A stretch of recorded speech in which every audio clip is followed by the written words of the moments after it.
હવે સમાચાર જૂનાગઢથી, જ્યાં પટેલ કેળવણી મંડળના છાત્રાલયમાં યુવાનના ઘૂસવાનો મામલો, જેમાં મોટી સંખ્યામાં વાલીઓએ છાત્રાલય પહોંચીને કર્યો હતો વિરોધ। વિદ્યાર્થીનીઓની સલામતીને લઈને વાલીઓએ સવાલ પૂછવાનું શરૂ કર્યું છે। સંસ્થામાં આવારા તત્વો ન ઘૂસે તેનું ધ્યાન રાખવા વાલીઓએ પ્રબળ માંગ કરી છે।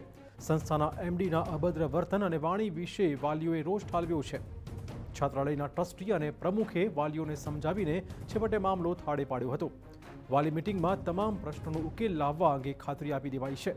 મીટિંગમાં યોગ્ય નિરાકરણ નહીં આવે તો આંદોલનની ચીમકી ઉચ્ચારાઈ હતી।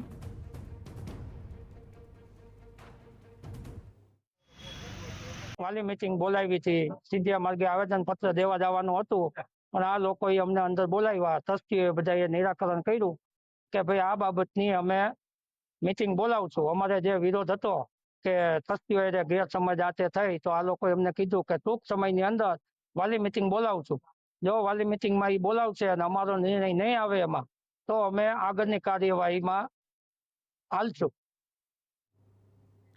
આ મામલે શાળા તંત્રનું કહેવું છે કે કન્યા છાત્રાલયમાં દીકરીઓની સુરક્ષાની જવાબદારી શાળા તંત્રની છે, ત્યારે ફરીવાર આવી ઘટના ન બને તે વિશે પણ શાળાના પ્રમુખે ખાતરી આપી છે।